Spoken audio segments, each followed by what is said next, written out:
Deep Work by Cal Newport. Part 1. The Idea. Chapter 1. Deep Work is Valuable. In this chapter, Newport introduces you to the concept of deep work and explains why it is so critical in today's knowledge economy.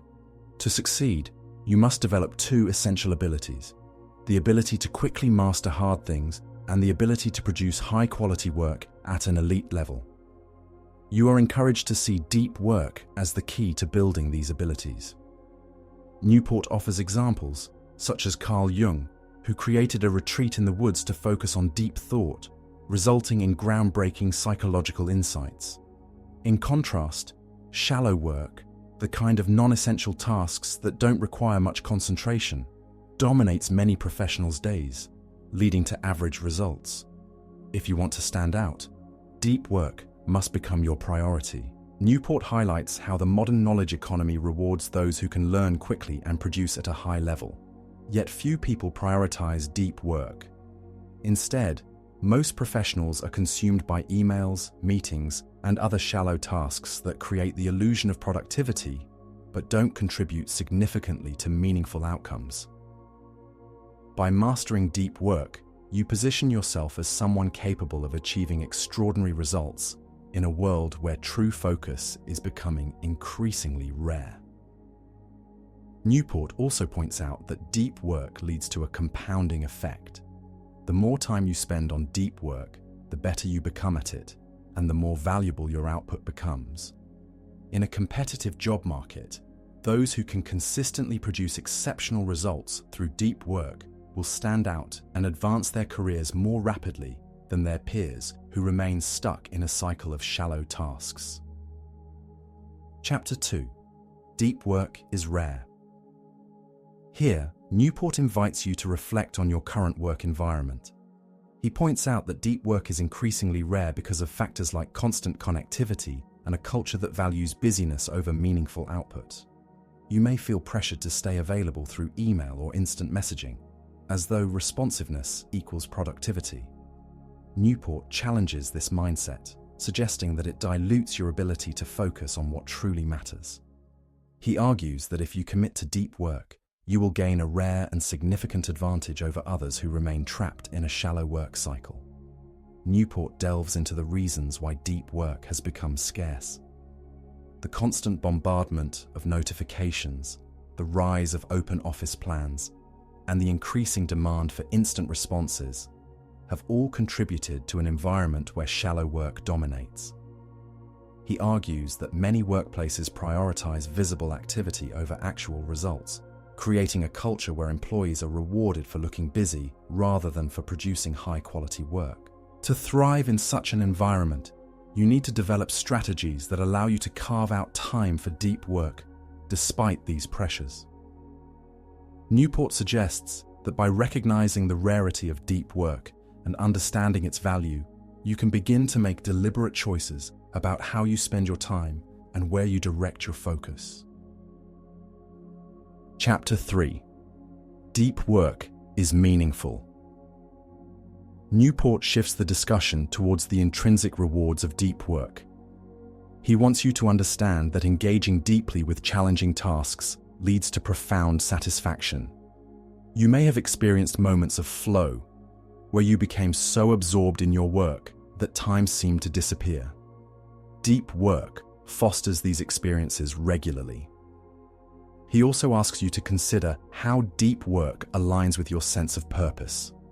By focusing on work that demands your best cognitive effort, you not only produce valuable outcomes, but also experience a stronger sense of meaning in your professional life. Newport explains that deep work is not just about productivity, it is also about personal fulfillment. Engaging in deep work allows you to push your cognitive limits and develop mastery in your field.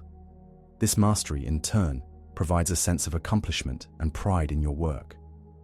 When you consistently engage in deep work, you create a virtuous cycle where your skills improve, your work becomes more meaningful, and your motivation to continue deep work increases. He also touches on the philosophical aspect of deep work, suggesting that dedicating yourself to a craft or a complex problem can provide a sense of purpose that transcends the day-to-day grind of modern work life.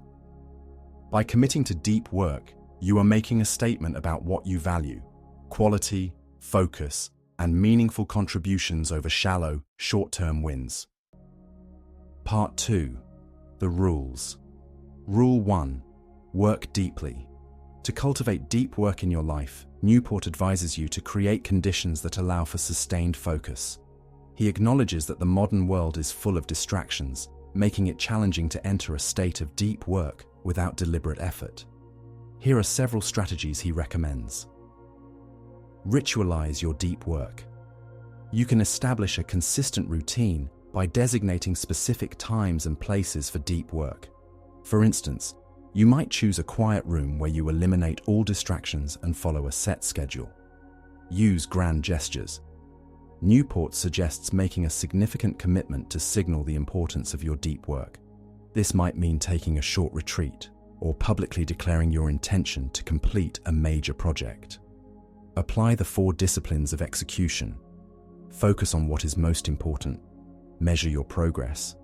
Maintain a visual scoreboard to track your goals. And hold yourself accountable to regular deep work sessions. You are encouraged to experiment with these techniques and observe how they impact your ability to focus. The goal is to create a system that supports your long-term engagement with deep work. Newport emphasizes the importance of creating an environment that supports deep work. This might mean negotiating with your employer for dedicated focus time, finding a quiet place to work, or even investing in noise-cancelling headphones. The key is to eliminate as many distractions as possible so that you can enter a state of deep concentration. He also highlights the role of willpower in deep work. Since willpower is a finite resource, Newport suggests that you use it wisely by setting up routines and systems that minimize the need for constant decision-making. By establishing rituals around your deep work, you reduce the cognitive load required to start and maintain focus, making it easier to sustain deep work over time. Rule 2. Embrace boredom. Newport introduces a concept that may initially seem counterintuitive: embracing boredom. He explains that your constant search for stimulation, often through smartphones or social media, weakens your ability to focus deeply. To counteract this, he proposes the following practices. Schedule distraction breaks. Instead of allowing yourself to check emails or browse the internet whenever you feel like it, set specific times for these activities. During your deep work sessions, commit to not engaging with any distractions. Strengthen your concentration. Newport advises you to deliberately train your focus. One exercise he suggests is to choose a complex problem and spend time thinking deeply about it without allowing your mind to wander. By embracing boredom and resisting the urge for constant stimulation, you can rebuild your brain's ability to concentrate for extended periods. Newport elaborates on how modern technology has conditioned you to expect instant gratification. This constant stimulation erodes your ability to focus and makes it difficult to engage in deep work. He argues that by deliberately exposing yourself to boredom, you can retrain your brain to be comfortable with long periods of sustained concentration. One exercise Newport recommends is to go for a walk without any devices and spend the time thinking deeply about a specific problem. This practice not only helps improve your concentration, but also enhances your problem-solving abilities. Over time, as you become more comfortable with boredom, you will find it easier to resist distractions and maintain focus during deep work sessions. Rule 3. Quit social media. In this rule, Newport challenges you to reconsider your relationship with social media.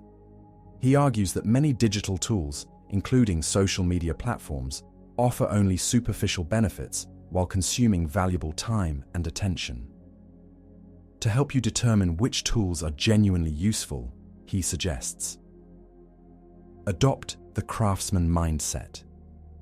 Rather than adopting tools simply because they are popular, you should evaluate whether each tool significantly enhances your personal or professional goals. Conduct a 30-day digital detox. Newport recommends quitting all optional social media for a month. During this period, reflect on whether their absence has negatively impacted your life. If not, consider quitting them permanently. By limiting your use of social media and other distracting tools, you can reclaim hours of your day for deep work. Newport provides a compelling argument against the default use of social media. He points out that these platforms are designed to capture your attention and keep you engaged, often at the expense of more meaningful activities. By stepping back and evaluating each tool based on its actual value to your life, you can make more intentional choices about how you spend your time. He also acknowledges that completely quitting social media may not be practical for everyone. Instead, he encourages you to be selective about which platforms you use and how you use them.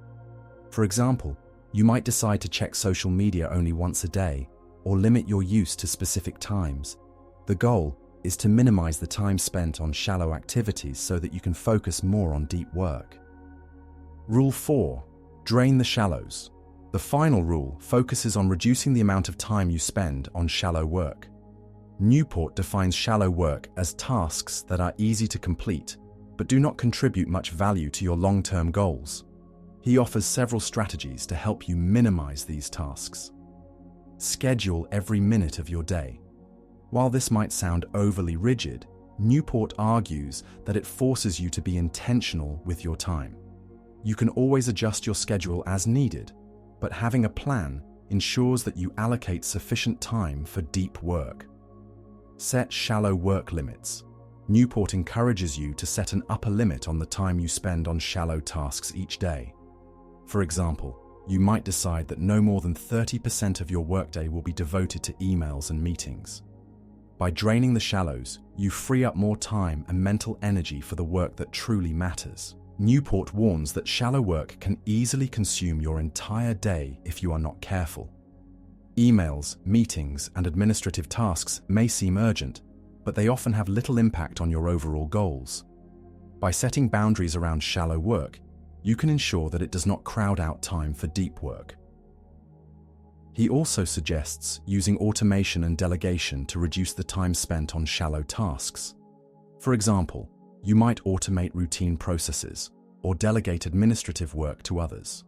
The goal is to minimize the cognitive load associated with shallow work so that you can direct your energy towards more meaningful activities. Conclusion.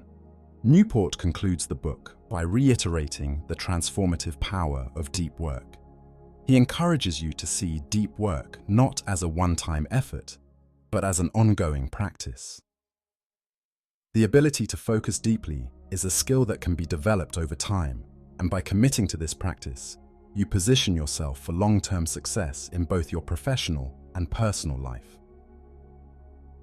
As you embark on your journey to embrace deep work, remember that the key is consistency.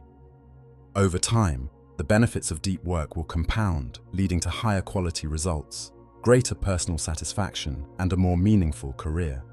You're invited to take the first step today by identifying one action you can take to introduce more deep work into your routine.